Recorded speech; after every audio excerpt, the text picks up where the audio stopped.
Shalom Bapak Ibu yang dikasihi Tuhan, kita jumpa kembali dalam FWF Osaka, Filmon Wongso Fellowship, obrolan santai keluarga Allah.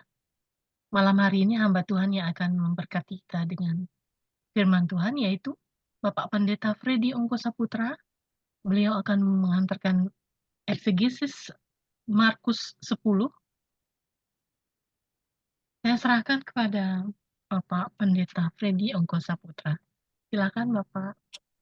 Ya, baik. Selamat malam, Shalom. Shalom. Kita akan bersama-sama membuka Markus 10 ini ada sekitar 6 problem gitu ya di sini. Dan saya kira semuanya hampir jelas ya, hampir jelas. Tetapi bisa juga ada yang membaca salah gitu. Nah, ini di sini ini seperti di ayat 1 sampai 12 ini kan menceritakan boleh nggak bercerai gitu. Hal ini sebetulnya sudah jelas gitu ya. Tidak ada yang harus diperiksa lagi. Jadi 1 sampai 12 ini sudah tertulis dengan jelas di mana ada yang ngotot untuk bahwa bercerai boleh dengan pakai surat. Tetapi Tuhan Yesus sudah menjelaskan bahwa kita ini kalau menikah itu atau kawin itu harus menjadi satu, menjadi ehad gitu loh. Menjadi satu kesatuan. Oleh sebab itu, kalau kita buka ini sebetulnya yang penyebabnya apa gitu loh. Saya lebih senang membuka hal ini penyebabnya apa, sehingga kalau penyebab itu kita ketahui, maka kita menjadi suami istri yang bisa bersatu terus gitu loh, nggak ada kata cerai gitu. Memang kata cerai ini kan asal mula pada saat kita menikah, baru lahirlah kata cerai. Kalau kita tidak menikah, ya tidak ada kata cerai, mau cerai sama siapa gitu kan. Jadi ayat ini cukup jelas, 1 sampai 12 ini. Tetapi sini saya ingin sedikit menjelaskan agar menjadi bahan perhatian kita. Banyak selalu orang bilang,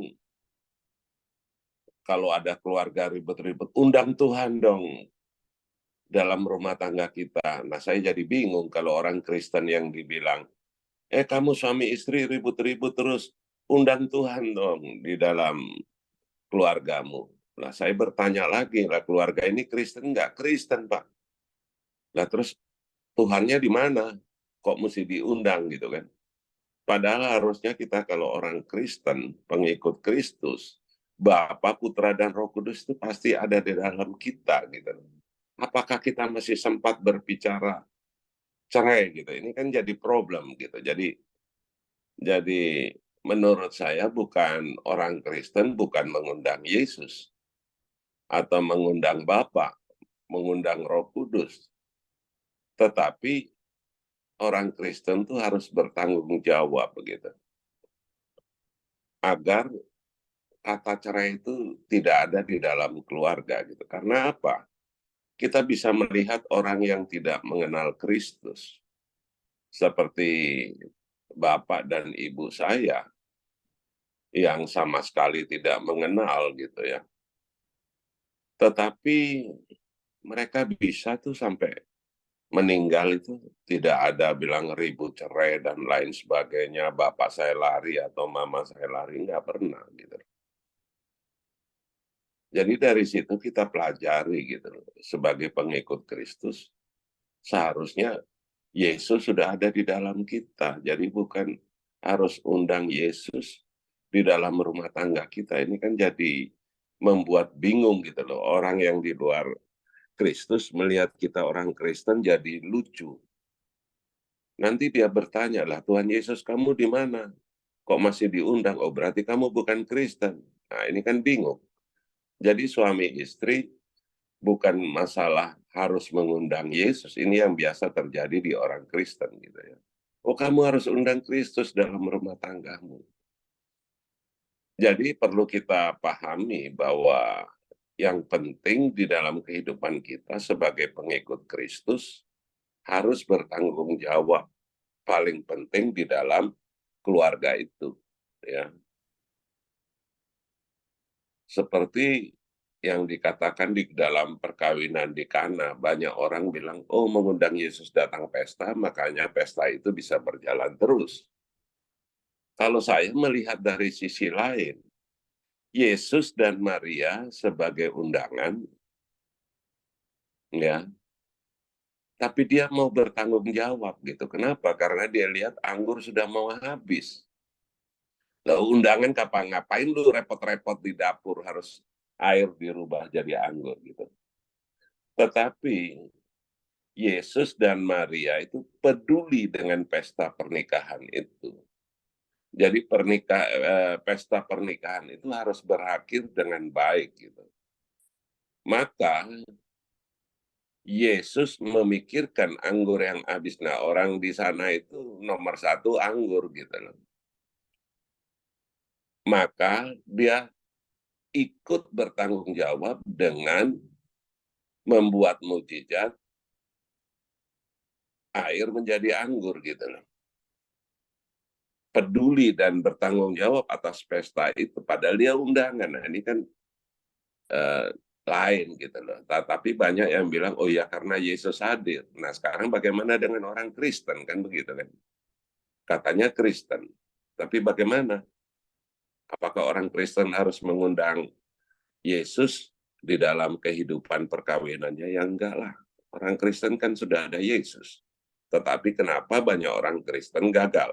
Sedangkan orang awam kita lihat yang non-Kristen bisa menjadi baik gitu loh. Karena ya juga mungkin mereka tuh memahami dengan perkawinan itu harus bertanggung jawab gitu. Nah kita orang Kristen malah kacau, sudah sumpah di depan atau berjanji di depan Tuhan bahwa saya akan setia dalam suka dan duka, dalam penderitaan, atau kaya atau miskin, tetap setia begitu sampai mati katanya. Tetapi kenyataan yang kita lihat adalah banyak orang Kristen yang cerai gitu.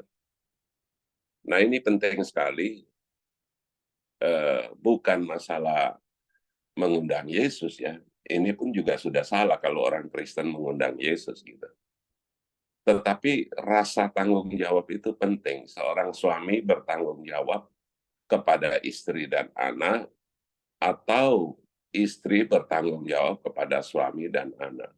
Nah, kalau istri memperhatikan anak-anak, tentu suaminya juga senanglah. Dia akan lebih bertanggung jawab lagi dalam mencari nafkah untuk membiayai hidup anak dan istri. Dan ini akan membuat keluarga itu jadi harmonis. Jadi, kenapa kita harus Kristen membicarakan cerai gitu? Harusnya kita kalau mengerti apa yang diajarkan Tuhan, ya nggak usah ada kata cerai gitu di dalam keluarga itu gitu. Jadi menurut saya ayat 1-12 ini bukan kita persoalkan cerainya, tetapi bagaimana supaya dalam rumah tangga itu tidak ada kata cerai gitu.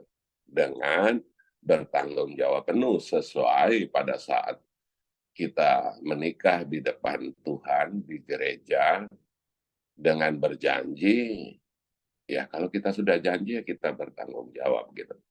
Nah inilah perihal 1-12 dari Markus 10 ini pentingnya kita memahami agar kita jangan seperti orang yang nggak ngerti, pengikut Kristus tapi nggak ngerti gitu.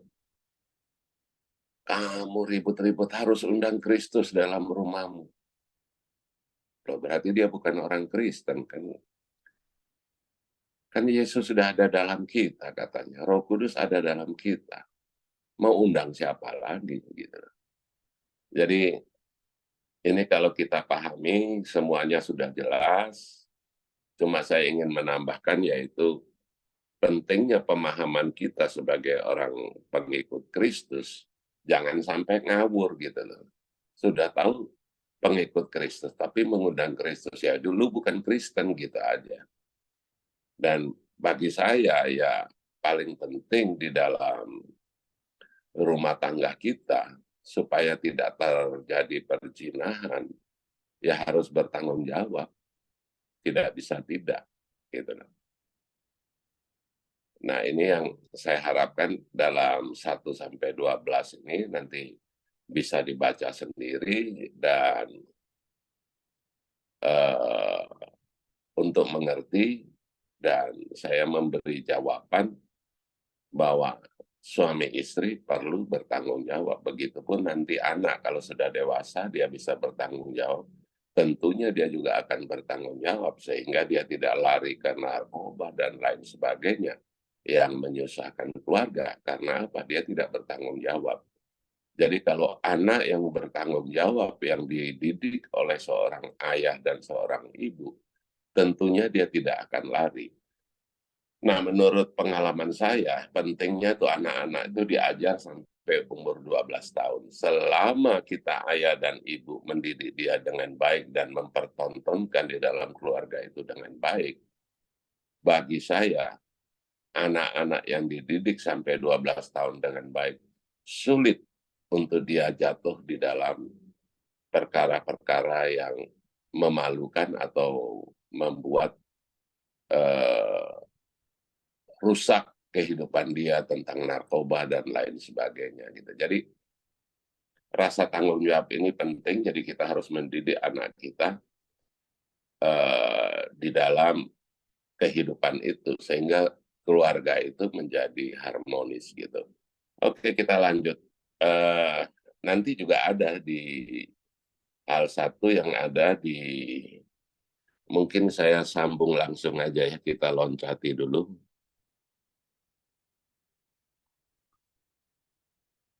Oh ya betul, ini selanjutnya langsung nyambung ini ya, ini nyambung.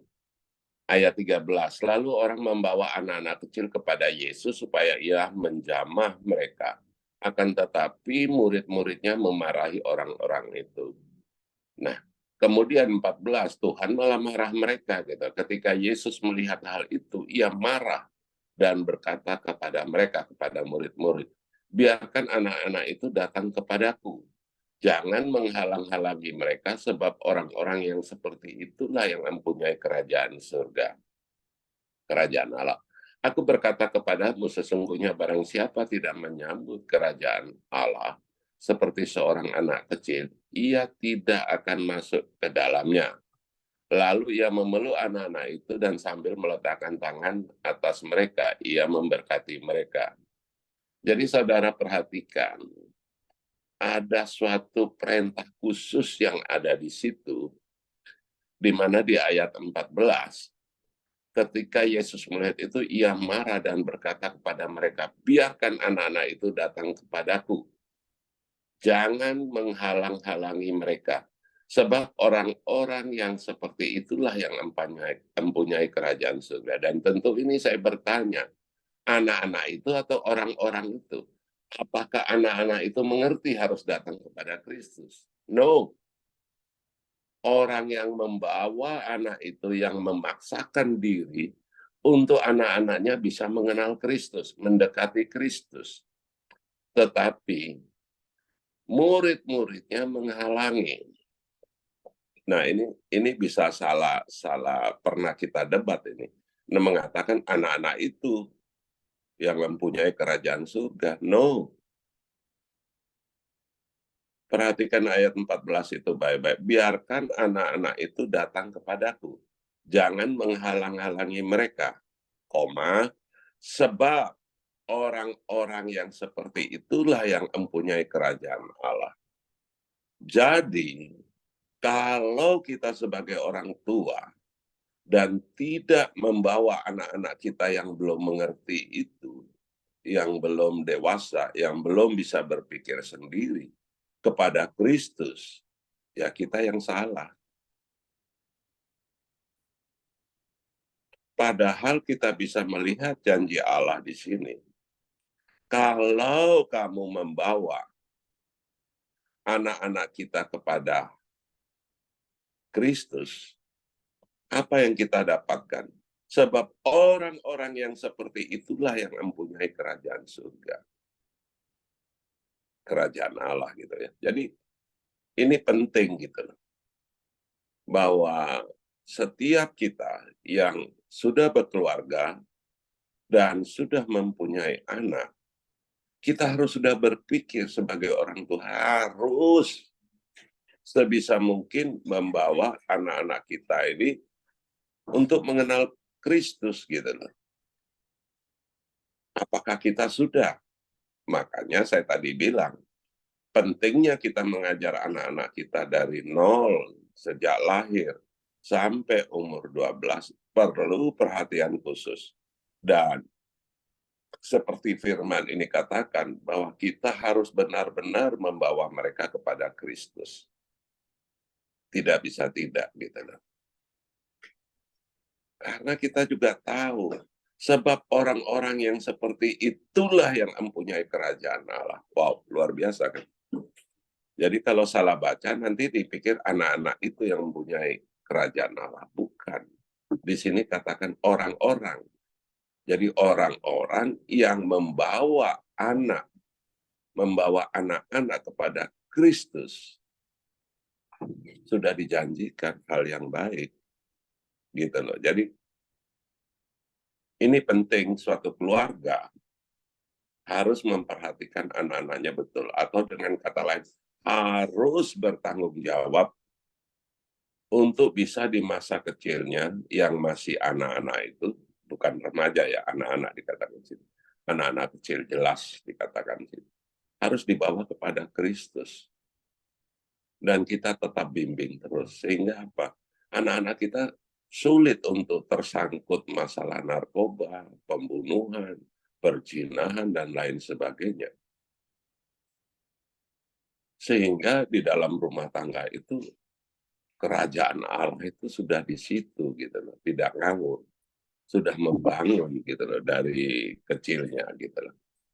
Jadi ini penting sekali di parasis kedua ini tentang perceraian dan ini tentang bagaimana bahwa Allah firman Tuhan melanjutkan dengan pentingnya hal kita membawa anak-anak. Jadi kalau kita membawa anak-anak kita kepada Kristus, nanti anak-anak ini dewasa, menikah, dan mempunyai anak dibawa lagi kepada Kristus, tentunya akan membuat keluarga itu jadi baik. Dan dengan apa yang dipahami, tentunya juga dia tidak akan mengenal kata cerai. Gitu. Jadi kalau dari kecil sudah mengikuti apa yang Yesus perintahkan, yang firmankan, yang ajarkan, maka tentunya akan membuat anak-anak itu jadi pengikut Kristus yang baik gitu. Jadi itu yang di dalam ayat 13 sampai ayat 16 ya. Itu yang akan membuat kita di dalam ayat 1 sampai 12 itu akan membuat tidak terjadi hal-hal itu di dalam kehidupan waktu dia besar gitu. Nah, tentang dikatakan ayat 15, sesungguhnya barang siapa tidak menyambut kerajaan Allah seperti seorang anak kecil, ia tidak akan masuk ke dalamnya. Nah, ini kan problemnya, kita mau ikut Yesus tapi pertimbangannya banyak gitu loh. Tetapi tidak menerima seperti anak kecil yang mempercayai orang tuanya gitu ya, seperti dia mau lompat, tahu kita di bawah ya dia lompat aja. Ya, karena dia tahu bapaknya akan menangkap dia dan mengayun-ngayunkan dan dia bisa bersuka cita gitu. Nah, kalau kita tidak terima Kristus seperti yang dikatakan seperti anak-anak, contohnya ada orang yang mengikuti Kristus karena mau berkatnya.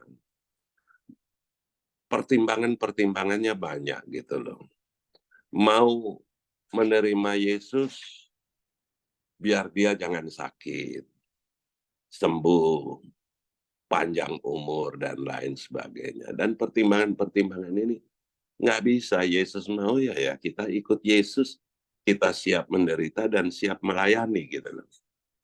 Jadi bukan kita ikut Kristus hanya untuk bahwa kita bisa hidup enak, kita tidak sakit, kita tidak menderita, ya, kita bisa mempunyai posisi yang baik kalau ikut Kristus, bisa jadi direktur, ya. Ini kan akan menjadi pemikiran-pemikiran yang tidak seperti anak kecil itu dengan banyak pertimbangan. Karena ini terjadi banyak tempat gitu loh. Nanti bersambung ke ayat lain juga yang mana orang-orang ingin diangkat gitu ya di posisi wah ini orang suci ya, orang yang maksudnya tidak berbuat yang aneh-aneh gitu sehingga didudukan pada tempat yang tinggi. Wah, ini penginjil nih. Wah, ini pendeta gitu ya. Tapi saya bersyukur saya tidak ada pikiran begitu ya. Tidak perlu disambut yang sampai berlebihan gitu ya. Ini ada Pak Andreas juga. Nggak pernah saya turun dari mobil, orang jemput terus tasnya iPad-nya, Alkitabnya itu dipegangi terus nanti taruh di meja. Saya geli jadinya perbuatan-perbuatan seperti itu karena saya tidak biasa demikian. Jadi dari ayat 1 tadi sampai itu 12 dan ini 13 cukup jelas gitu. Jadi bahwa kita orang tua harus membawa anak-anak kita untuk mengenal Kristus, ya. Dan anak-anak itu apabila sudah mengenal dan dia akan mengikuti orang tuanya dan begitu percaya kepada orang tuanya, seperti nanti pada saat dia dewasa menikah dan dia akan berbuat yang sama membawa anak-anaknya kepada Kristus. Dan di sini diingatkan, kita mengikuti Kristus bukan ada apa-apa, tapi karena kita mengasihi, karena dia sudah mengasihi kita lebih dulu, sehingga kita bisa enjoy di dalam melayani. Gitu kan. Nah, maka nanti kalau kita sambung di ayat berikutnya lagi, di dalam ayat berapa ini? 17. Enggak. Petrus dan kepada apa nih? Oh sorry, di satunya lagi tentang,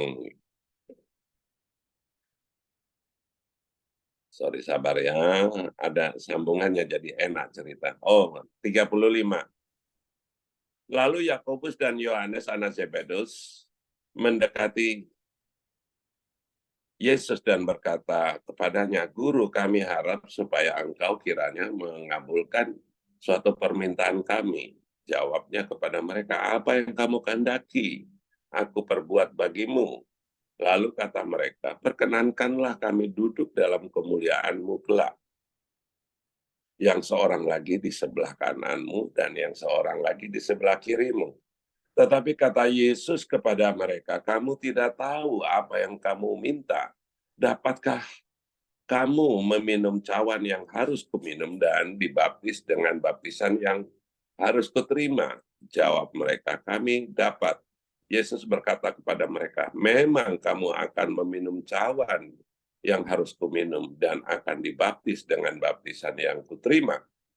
Tetapi hal duduk di sebelah kananku dan di sebelah kiriku, aku tidak berhak memberikannya. Itu akan diberikan kepada orang-orang bagi siapa yang telah disediakan. Mendengar itu, 10 murid yang lain menjadi marah kepada Yakobus. Tetapi Yesus memanggil mereka dan berkata, kamu tahu bahwa mereka yang disebut pemerintah bangsa-bangsa memerintah rakyat dengan tangan besi dan pembesar-pembesarnya menjalankan kuasa dengan keras atas mereka. Tidakkah demikian di antara kamu? Barang siapa ingin menjadi besar di antara kamu, hendaklah ia menjadi pelayanmu. Dan barang siapa yang ingin menjadi terkemuka di antara kamu, hendaklah ia menjadi hamba untuk semuanya. Karena anak manusia juga datang bukan untuk dilayani, melainkan untuk melayani dan untuk memberikan nyawanya menjadi tebusan bagi banyak orang. Nah, ini jawaban. Jadi bukan kita mau mengikuti Kristus, maka Kristus mengatakan seperti anak kecil itu. Jadi jangan sampai kita kayak orang sudah dewasa yang banyak pertimbangan. Nah, ini terjadi di ayat 35 ini, di mana si Yakobus dan Yohanes anak Zebedeus ini menginginkan di dalam mengikuti Kristus, menginginkan posisi gitu loh. Aku di sebelah kanannya, aku di sebelah kirimu. Nah, ini terjadi, banyak orang yang mengikuti Kristus. Nah, ini problemnya karena dari kecil dia tidak diperkenalkan. Gitu. Kalau dia diperkenalkan kepada Kristus dan dibimbing dengan baik, tentunya dia tidak akan seperti anak-anak Zebedeus ini. Gitu loh. Sehingga di dalam mengikuti Kristus, panggilan itu sudah jelas yang Yesus jelaskan. Kita mengikuti Kristus bukan mau supaya diberkati, bukan mau untuk sehat umur panjang, tetapi kita harus siap meminum cawan itu. Nah, inilah yang harus kita pahami bersama. Mengikuti Kristus bukan mencari Yesus jadi kepala bank dan kepala rumah sakit. Kurang duit minta kepala bank dapat duit. Sakit minta kepala rumah sakit langsung sembuh. Nah, keinginan ini yang terjadi pada semua atau banyak ya, karena sudah terlalu banyak ya yang salah paham. Yang tidak salah paham sih oke. Tetapi salah paham sehingga bahwa orang mengikuti Kristus diberkati, mempunyai kuasa menyembuhkan dan lain sebagainya. Nah, inilah Tuhan ingin menjelaskan kepada kita. Jangan sampai kita seperti anak-anak Zebedeus ini gitu loh. Tidak bisa gitu loh. Maka Yesus bilang, aku aja nggak berhak, tapi itu yang bisa ya Bapa di surga yang sudah menyediakannya gitu. Nah, inilah yang kita harus tahu. Kalau kita mengerti bahwa kita selalu membawa anak-anak kita kepada Kristus, kan udah ada hadiahnya. Mereka lah yang mempunyai kerajaan Allah gitu. Sudah ada gitu. Ngapain kita mengharapkan yang nggak jelas, yang nggak bisa kita dapatin gitu. Jadi tentunya kalau kita mengerti ini, panggilan kita tuh jadi hanya mau melayani gitu. Ya, kita di tempat dimanapun kita tetap menerima dan melayani. Nah, ini juga nyambung juga kepada masalah perceraian. Kalau suami melayani istri dan istri melayani suami, semua dua-duanya termasuk anaknya nanti adalah sebagai pelayan, siapa yang mau marah siapa gitu loh. Tetapi kalau masing-masing mau menjadi bos pimpinan, maka terjadilah kuasa otoriter yang akhirnya selalu mengklaim perintah, menegur. Tetapi kalau kita di dalam suatu keluarga perkawinan itu, kalau kita melayani istri, istri melayani kita melayani anak-anak dan anak-anak tunduk melayani kita juga. Ya, maka tidak mungkin terjadi gitu loh. Jadi hal ini bersambungan gitu ya. Jadi kita kalau mempelajari demikian, tidak bisa kita pisah-pisahkan gitu loh. Nah, makanya kita mengikuti Kristus harus jelas motivasi kita apa, untuk berkat, terlindungi, atau apa. Padahal kita mengikuti Kristus hanya disuruh jadi pelayan. Nah, ini kalau kita paham, maka tentunya di dalam rumah tangga kita, dalam perjalanan hidup kita, anak-anak kita akan mempunyai sifat demikian, dan tentunya segala sesuatu akan menjadi baik gitu. Karena kita mempunyai jiwa atau panggilan itu melayani gitu. Oke, kita lanjut. Kita kembali di ayat selanjutnya sehingga bisa menyelesaikan.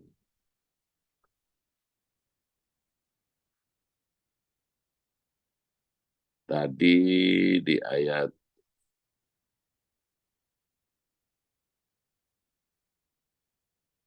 oke, di 17 tadi, kembali.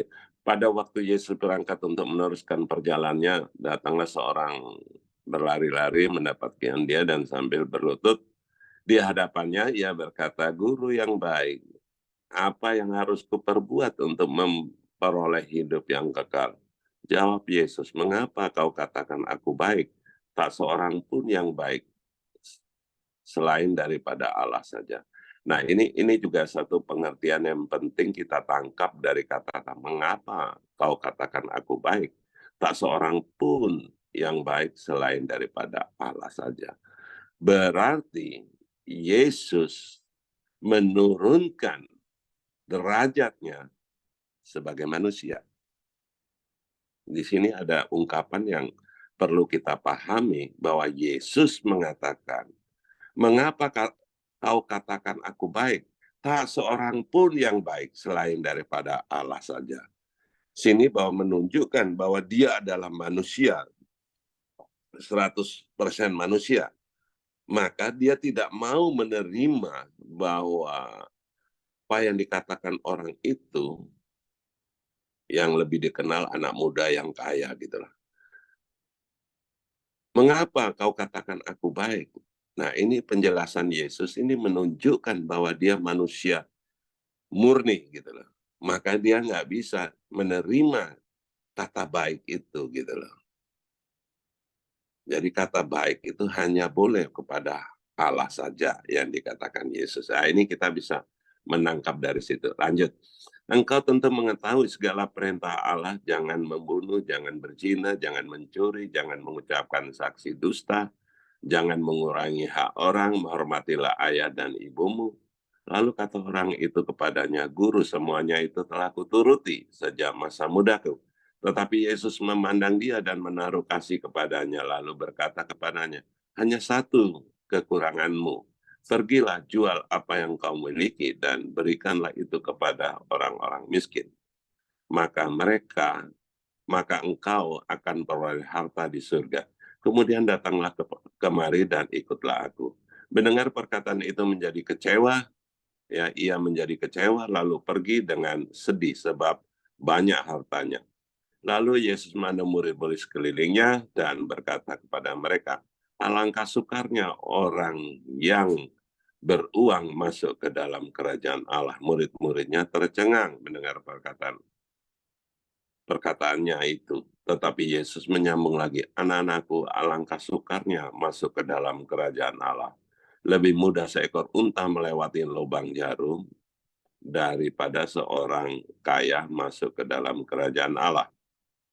Mereka makin gempar dan berkata seorang kepada yang lain, "Jika demikian, siapakah yang dapat diselamatkan?" Yesus memandang mereka dan berkata, "Bagi manusia hal itu tidak mungkin, tetapi bukan demikian bagi Allah. Sebab segala sesuatu adalah mungkin bagi Allah." Jadi kalau kita perhatikan di sini, Yesus menyampaikan bahwa ada seorang muda yang kaya, tapi menurut saya sudah umur lah kalau bisa kaya. Nggak mungkin anak masih muda-muda bisa kaya karena dia baru bekerja dan tentunya nanti bisa mendapatkan harta gitu. Dan di sini yang paling penting bagi ayat-ayat ini adalah, ya kalau kita perhatikan disebut lebih ditekankan kayanya gitu. Bagaimana orang kaya bisa masuk surga? Lebih sulit seperti onta mau masuk lubang jarum, Orang kaya itu lebih sulit daripada si unta itu mau masuk lubang jarum gitu loh. Jadi lubang jarum itu kan kita udah pelajari bersama adalah pintu yang di mana pintu gerbangnya ditutup, hanya pintu kecil aja. Jadi kalau sudah maghrib, sudah mau sore itu pintu gerbang selalu ditutup karena tiba-tiba bisa terjadi penyerangan gitu kan. Kan tidak terlihat sehingga pintu besarnya ditutup, maka pintu kecilnya dibuka. Nah, pintu kecil itulah yang disebut lobang jarum itu. Nah, kalau ya orang atau saudagar yang datang dan masuk ke kota dengan membawa barang yang banyak akan sulit melewatinya. Kalau unta aja sendiri kosong-kosong ya masuk gampang gitu loh. Tetapi kalau dia di dalam untahnya itu penuh muatan gitu ya, tentunya akan sulit dia bisa menurunkan muatannya dulu baru untanya bisa melewati pintu itu. Karena sempitnya itu dibilang seperti lubang jarum atau dinamakan lubang jarum gitu.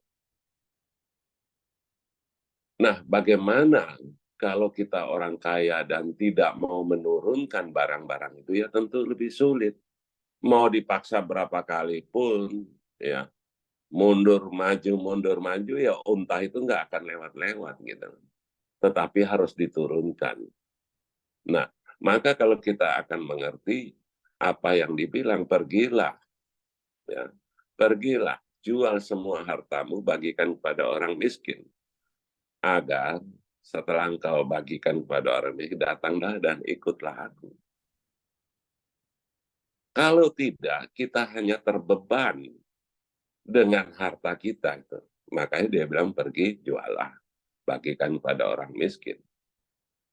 Agar kita tidak terbeban.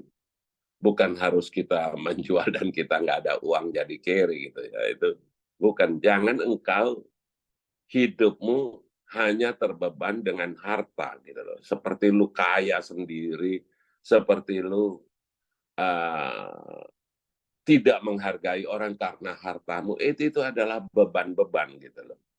Jadi kalau kita punya harta, kemudian kita jadi sombong, siapa lu? Gua nggak kenal lu, padahal dulu teman sekolah gitu.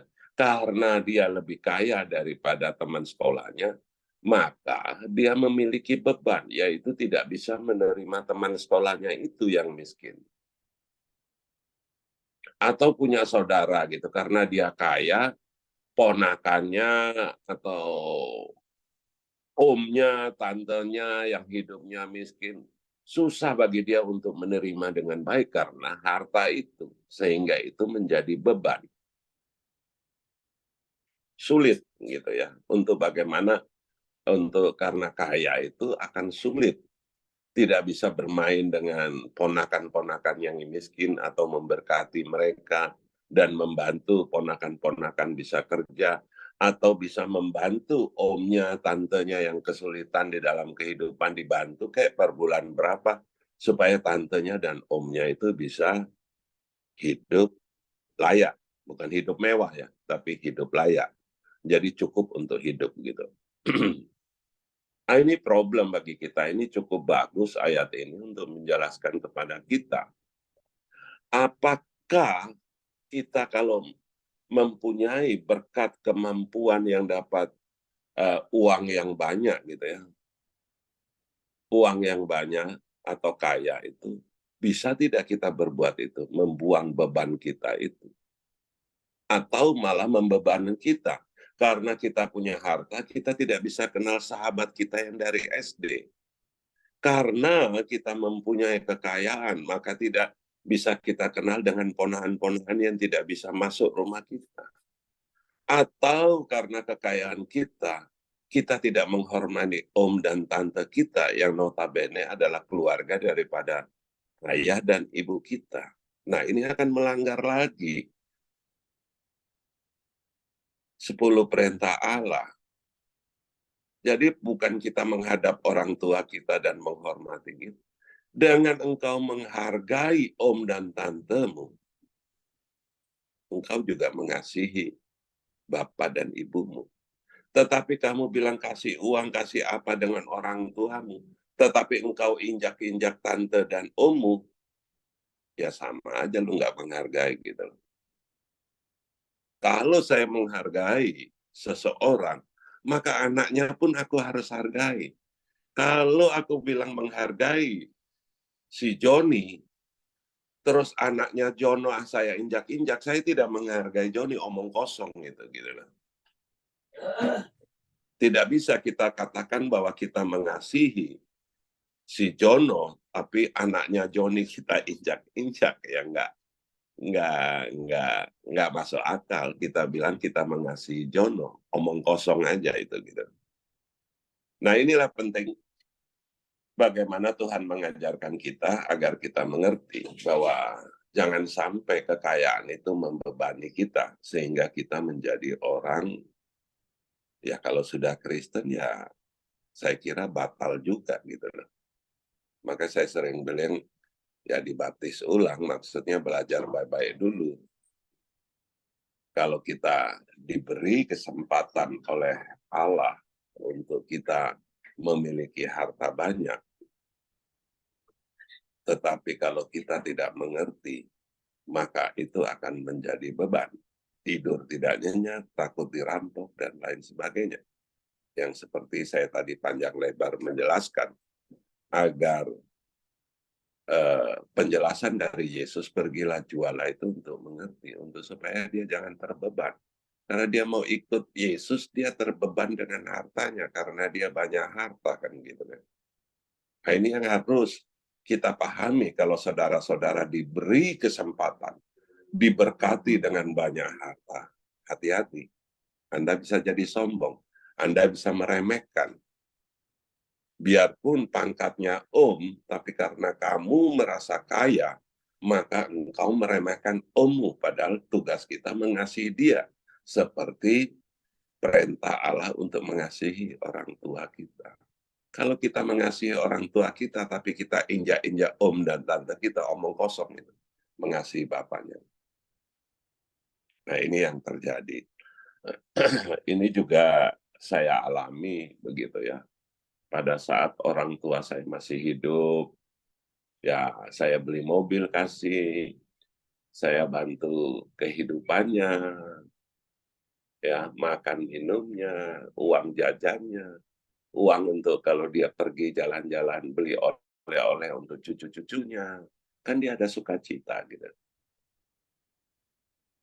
Dan juga saya bilang kalau ada sakit pergi berobat kemanapun tetap saya yang bayar, saya dibebankan kepada saya. Dan kemudian mereka telah berpulang.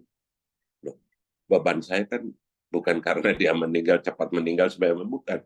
Setelah meninggal saya bilang uang jatah ini untuk apa? Gitu. Termasuk dengan mertua saya juga. Saya bantu juga gitu loh, agar dia bisa memanfaatkan untuk beli oleh-oleh atau permen atau apa kasih cucunya sehingga cucunya bisa hubungannya dekat dengan neneknya gitu. Kemudian setelah ayah dan ibu saya berpulang, saya pikir ini uang bagaimana? Kemudian kita telusurilah. Ada adik perempuan bapak saya yang mendengar kehidupannya dia seperti yang melanggar gitu dari anaknya, tidak memperhatikan orang tuanya, dia harus minta-minta terus gitu ya. Maka saya pilih dia untuk menerima apa yang biasa saya berikan kepada orang tua saya.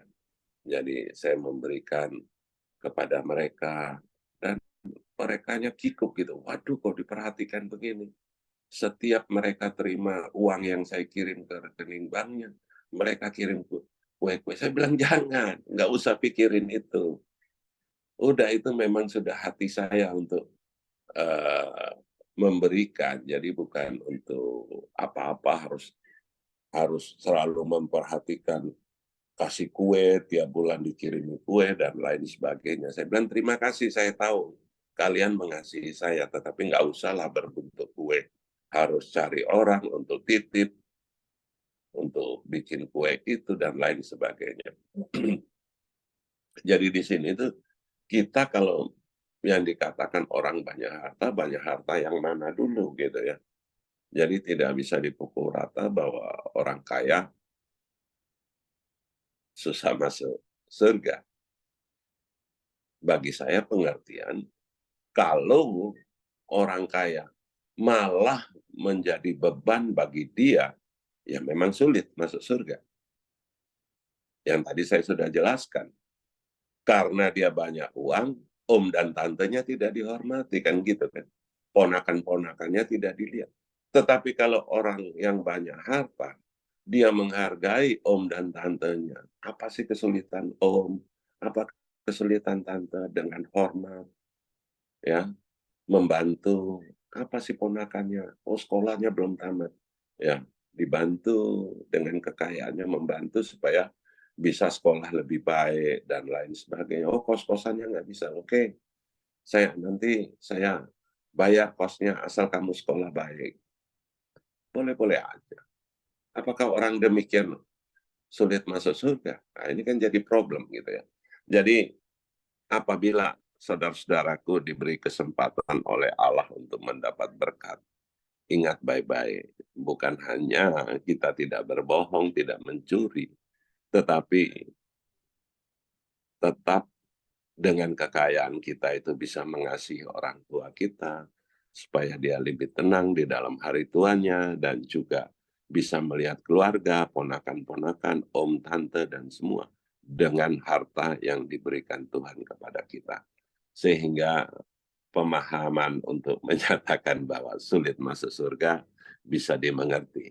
Kalau itu semua harta menjadikan saudara sombong, saudara tidak mengenal keluarga karena keluarga lebih miskin dan tidak mau mengenal, mau datang dapat tinggal di rumah Anda juga Anda merasa risih, itu ya pasti neraka lah kira-kira gitu ya. Karena yang diberikan Allah, saudara-saudaraku, tidak menggunakan sesuai panggilan Tuhan. Oke, jadi mudah-mudahan jelas ya, agar tidak keliru paham, nanti lihat orang kaya, tuh, ini pasti nggak masuk surga. Ya, bukan begitu ya. Tetapi ya saya lebih setuju begini loh, ada dua perbedaan yang cukup jelas deh gitu ya. Dengan orang yang banyak uang dengan orang kaya, sebenarnya itu ada suatu perbedaan yang besar gitu. Kalau orang banyak uang, kebiasaan itu agak sombong gitu ya. Karena apa? Dia hanya lihat hartanya dan tidak pernah menggunakannya gitu. Dia hanya bisa rekening bank lihat berapa gitu ya. Tetapi tidak pernah dibelanjakan gitu. Dia beli rumah bagus, tetapi bukan untuk datang orang kumpul, persekutuan dan lain sebagainya. Tetapi untuk menunjukkan bahwa saya punya uang gitu. Tetapi kalau orang kaya itu agak beda. Orang kaya itu artinya uangnya itu dibelanjakan.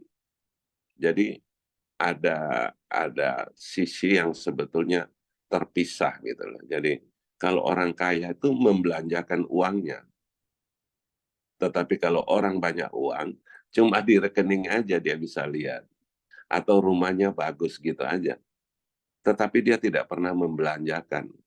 Artinya tidak bisa memberkati orang lain.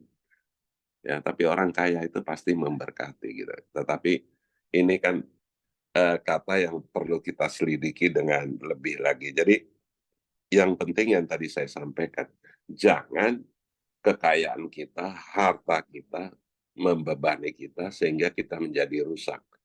Tetapi seperti Yesus katakan, jual semua harta, bagikan. Artinya untuk kita itu memahami, jangan sampai harta itu menjadi beban bagimu untuk mengikuti Kristus. Malah salah-salah gitu. Ya, oke. Kita lanjut. Di 28, berkatalah Petrus kepada Yesus, kami ini telah meninggalkan segala sesuatu dan mengikuti engkau. Jawab Yesus, aku berkata kepadamu, sesungguhnya setiap orang yang karena aku dan karena Injil meninggalkan rumahnya, saudara-saudara laki-laki, atau saudaranya perempuan, ibunya atau bapaknya, anak-anaknya, atau ladangnya. Orang itu sekarang pada masa ini juga akan menerima kembali 100 kali lipat, rumah saudara laki-laki, saudara laki-laki, rumah, saudara laki-laki, saudara perempuan, ibu anak ladang, sekalipun disertai berbagai penganiayaan dan pada zaman yang akan datang, ia akan menerima hidup yang kekal. Tetapi banyak orang yang terdahulu akan menjadi yang terakhir akan menjadi terdahulu. Pemberitahuan, itu sampai di situ ya. Jadi perlu sedikit penjelasan bahwa apa yang dimaksud Tuhan tentang Petrus, bahwa memang benar kita di dalam mengikuti Tuhan bisa saja, karena orang tua kita masih mengikuti agama sebelumnya gitu kan, sehingga terjadi pertikaian. Nah, menurut saya di pengalaman di keluarga saya, biasanya kita yang masuk Kristen itu overacting gitu loh. Overacting dengan tidak memahami kalau yang keluarga lain tuh belum paham tentang Kristus. Nah, ini yang lebih hati-hati gitu loh. Jangan sampai yang tadi saya bilang, bahwa saya bisa jadi Kristen terus jadi orang yang level atas gitu ya, orang yang sudah dekat-dekat surga, sabar dulu kan begitu kan. Ini yang terjadi gitu. Di dalam keluarga saya terjadi hiruk pikuk. Karena seseorang menjadi pendeta dengan segala maki-makiannya. Jadi dari situ pengalaman saya ada gitu loh. Loh ini kok jadi Kristen begini? Karena membaca ayat ini dan pendetanya yang khotbah mungkin keliru gitu kan. Saya tidak bilang salah, tapi bisa aja keliru. Tinggalkanlah orang tuamu karena dia belum Kristen. Nah, ini kan jadi problem gitu loh. Apakah engkau sudah menjadi suratan terbuka daripada Kristus? Atau engkau mengikuti Kristus untuk sombong gitu kan? Ini kan jadi problem gitu loh. Jadi ini perlu kita pahami apa yang dimaksud Petrus ini, yang akan membuat orang itu sombong gitu loh, bahwa Kristen the best, eksklusif gitu. Padahal ya orang tua saya yang bukan Kristen, ada beberapa yang bukan Kristen, bisa menerima dia sebagai saudara, walaupun lo Kristen, tetapi karena omongannya yang sudah ngaco, nah itu yang membuat keluarga ini bingung, loh dia ikut Kristen kok jadi begini, gitu kan. Memalukan nama Tuhan Yesus, gitu loh. Kalau kita sekarang yang sudah bertobat, jadi Kristen terus rasa lebih hebat, nah itu memalukan Tuhan Yesus. Sedangkan tadi kita sudah baca tadi, bahwa kita harus melayani, bukan ikut-ikut kerajaan dunia, di mana pembesar-pembesarnya menguasai dengan beringas gitu kan. Nah, tadi kita sudah dapatkan itu. Jadi pada saat kita menjadi Kristen, jangan sampai harga diri seorang bapak, ibu, karena engkau Kristen, mereka enggak, terus diinjak-injak. Ini jadi problem. Saya mengalami sendiri, makanya saya ngerti. Walaupun pada saat itu saya menjadi ya orang geng gitu lah. Sampai dulu kan belum ada WA gitu ya. Sampai ibu saya tuh tulis surat. Karena yang memang yang dikhawatirkan bapak ibu saya tahu kalau ada saudara lain yang ngomong seenak aja sama bapak ibu saya atau saudara-saudara yang main ngomong kasar gitu, saya pasti emosi gitu. Maka mereka tulis surat, kamu jangan bikin apa-apa sama kakakmu. Dia kan lagi terlena dengan agama Kristen itu. Jangan kamu apa-apain, dia tetap kakakmu. Nah, ya saya bilang, iya, enggak lah, saya bilang gitu.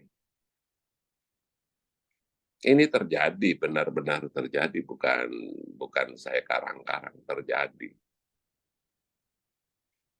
Sehingga keluarga itu yang lain Katolik tuh, "Loh kok begini ajarannya?" Gitu. Nah, nanti kan membuat malu nama gereja kita, nama Yesus, kalau hasil kita pada saat mengikuti Kristus seperti itu, gitu ya. Jadi agar kita jangan sampai keluar daripada apa yang diajarkan Kristus, malah kita maunya eh, mengikuti Kristus terus menjadi sombong. Tetapi Yesus mengatakan di sini, agar kita tuh hati-hati memahami apa yang disampaikan gitu. Bisa kita pergi diusir ya, kalau diusir ya nggak apa-apa, tetapi kita tetap mengasihi orang tua kita, mengasihi. Apalagi ini masih diterima, tapi kok kurang ajar gitu. Nah, ini yang jadi problem gitu. Tetapi kalau orang tua kita mengusir, nggak apa-apa pergi. Kita nggak usah takut gitu. Maka seperti janjinya, kenapa? Kita akan mendapatkan saudara perempuan, saudara laki, rumah, ya toh, ibu, anak. Karena yang seperti peristiwa ada murid-murid menyampaikan, itu ibumu mencari, maka Tuhan mengatakan, semua wanita adalah ibuku, dan ada orang-orang laki-laki adalah saudaraku, gitu kan.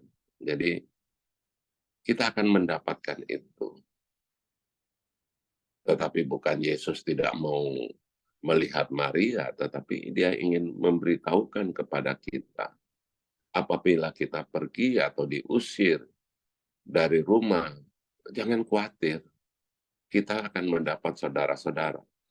Ya, saya juga lupa nih, terima kasih, walaupun secara pribadi tidak, saya terima kasih kepada Pak Daniel yang sudah menerima saya di Amerika, Atlanta, Pak Hendrik, Pak Philips, dan Ibu Melani yang sudah menerima, di mana itu kita bisa melihat, saya yang tidak pernah ketemu Daniel, tidak ketemu Hendrik, tidak ketemu Philip, tidak ketemu Melani. Tetapi saya menemukan keluarga baru di Atlanta, namanya Daniel, dengan istrinya, Pak Hendrik dengan istrinya, Pak Philip dengan istrinya, Melani dan suaminya. Saya mendapatkan keluarga gitu.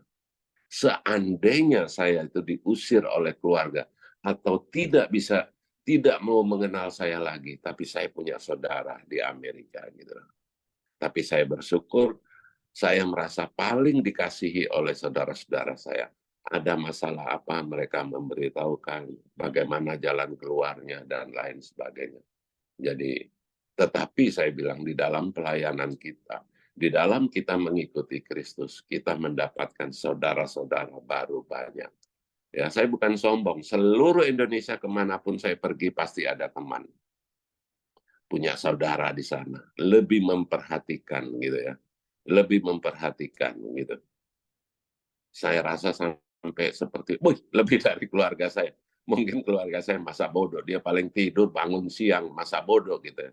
Tetapi bagaimana kita di sana, kita yang masih tidur sudah disiapin makan pagi, ditaruh di meja. Wah, luar biasa kan gitu. Melebihi daripada kalau saya tidur saudara kandung saya. Kenapa? Saudara kandung, pas setan, dia bangun pasti siang, dia lapar pasti dia beli sendiri kan gitu kan. Nah, itu terjadi. Jadi kita bisa merasakan di dalam kita mengikuti Kristus, ya, bisa terjadi. Jadi jangan terbalik ya, kita yang menjadi salah karena kita mengikuti Kristus, kita eksklusif begitu ya. Sehingga kita malah meninggalkan mereka, ya. Tapi kalau kita diusir, oke-oke aja. Kita akan punya saudara lain lagi, mempunyai ibu-ibu lain lagi, mempunyai rumah lain lagi. Tetapi jangan dibalik, saudara yang menjadi Kristus, yang tadi di atas sudah disampaikan, bahwa kita akan menjadi pelayan, tetapi begitu kita jadi Kristen, kita menjadi penguasa.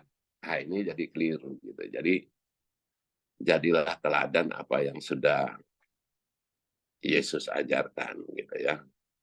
Jadi itu yang penting, meninggalkan keluarga itu mesti ada tanda petik, apakah benar bagaimana kita meninggalkan keluarga itu karena apa gitu. Oke, kita lanjut. 32, Yesus dan murid-muridnya sedang berjalan ke Yerusalem, Yesus berjalan di depan Murid-muridnya merasa cemas dan juga orang-orang yang mengikuti dia, eh, dia dari belakang merasa takut. Sekali lagi Yesus memanggil ke-12 muridnya dan ia mulai mengatakan kepada mereka apa yang akan terjadi. Katanya, sekarang kita pergi ke Yerusalem dan anak manusia akan diserahkan kepada imam-imam kepala dan ahli Taurat, dan mereka akan menjatuhi dia hukuman mati, dan mereka akan menyerahkan dia kepada bangsa-bangsa yang tidak mengenal Allah. Dan ia akan diolok-olok, diludahi, disesah, dan dibunuh. Dan sesudah 3 hari ia akan bangkit. Nah, ini cuma hanya sekilas dan tidak perlu di ini.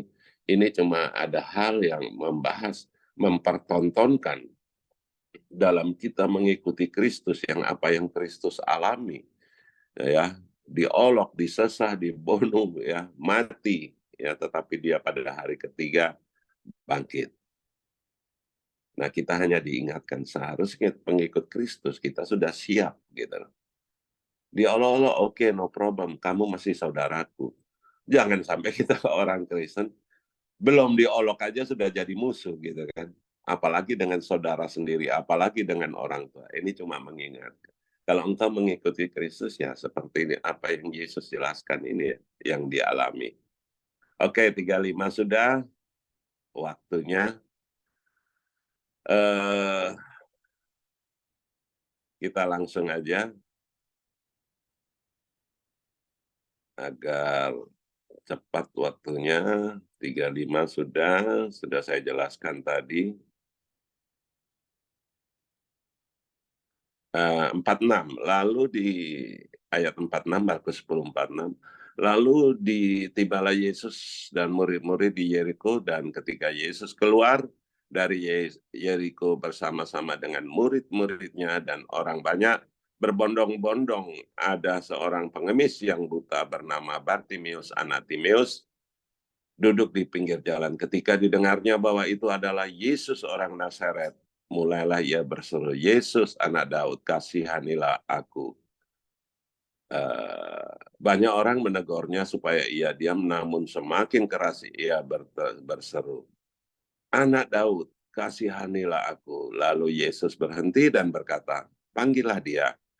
Mereka memanggil orang buta itu dan berkata kepadanya, kuatkanlah hatimu, berdirilah, ia memanggil engkau. Lalu ia menanggalkan jubahnya, ia segera berdiri dan pergi mendapatkan Yesus. Tanya Yesus kepadanya, apa yang kau kehendaki supaya aku perbuat? Jawab orang buta itu, Rabuni, supaya aku dapat melihat. Lalu kata Yesus kepadanya, pergilah, imanmu telah menyelamatkan engkau. Pada saat itulah juga melihatlah ia, lalu ia mengikuti Yesus dalam perjalanannya. Nah, ini uh, satu satu statement terakhir yang bagus sekali, bahwa di dalam kehidupan kita mungkin kita masih buta gitu ya. Banyak orang bilang selalu ada balok di matamu, kan harus dicungkil dulu supaya bisa melihat. Nah, ini mau menceritakan kepada kita, waktu kita itu mengikuti Tuhan, apakah posisi kita di atas dengan harga diri segala tete bengek, atau kita mau seperti Bartolomeus, sorry tadi, namanya siapa lagi? Oke, Bartimeus. Apakah kita mau seperti Bartimeus? Saudara perhatikan, pada saat dia memanggil nama Yesus dengan begitu kerasnya.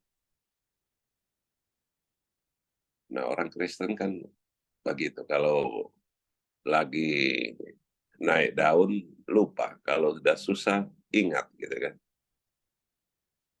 Tetapi Bartimeus dikatakan ikut terus dengan Yesus. Saudara perhatikan, pada saat dia berdiri, dia melepaskan jubahnya untuk menghadap Tuhan. Nah, ini berhubungan tadi yang di atas. Pada saat kita mau mengikuti Kristus dan kita penuh dengan kekayaan, banyak harta, mau tidak kita melepaskan beban harta kita itu sehingga kita tidak menjadi sombong. Tetapi Bartimeus melepaskan jubahnya untuk datang kepada Kristus, menanggalkan kesombongannya, ya, ke ke apa ya, beban yang begitu berat, ya beban bisa dua ya, beban terlalu kaya atau beban terlalu miskin, nggak ada makanan. Tapi dia melepaskan semua dengan satu pengharapan bahwa Kristus akan menyembuhkan matanya. Nah, kita mengikuti Kristus bisa begitu enggak gitu. Jadi mencontohkan ada orang kaya yang terbeban dengan hartanya. Bisa enggak dia melepaskan itu? Maka Yesus suruh, pergilah jual hartamu, bagikan. Supaya beban terhadap hartamu itu enggak ada. Kalau ini terbalik. Beban penderitaan yang sudah buta begitu lama. Tetapi ketemu Yesus, dia melepaskan semua dan percaya bahwa Yesus bisa menyembuhkan dia.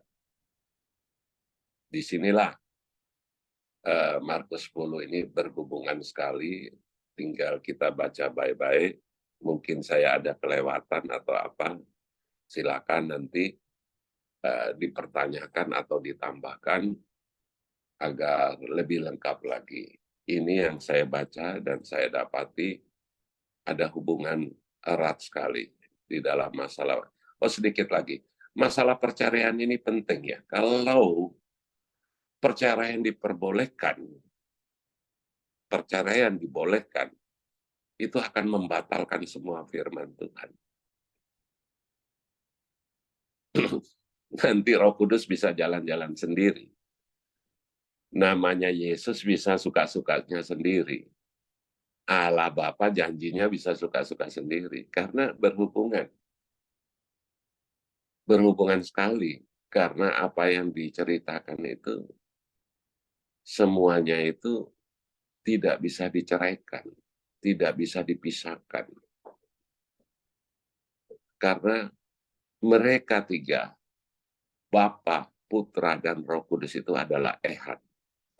Kalau suami istri itu ehad dan bisa dipisahkan, berarti nanti Roh Kudus jalan sendiri, Yesus jalan sendiri. Ini yang harus kita pahami gitu. Kalau kita seperti dikatakan hubungan suami istri itu adalah ehad seperti Bapa dan Putra gitu hubungannya, dinaungin kasih daripada Roh Kudus. Nah, kalau ini kita bilang boleh cerai, maka apa yang dicontohkan ehad itu akan membuat bisa jalan sendiri-sendiri gitu. Makanya tidak ada kata satupun untuk izin cerai. Cuma yang dikatakan Musa hanya ketegaran keras kepala daripada Israel itu, maka Musa memberikan surat cerai. Kira-kira itu aja dari saya, mungkin waktunya sudah lebih. Semoga Tuhan mengasihi kita, Tuhan mengajarkan terus, membimbing kita, mengingatkan kita agar kita selalu bersama-sama dengan Dia. Amin.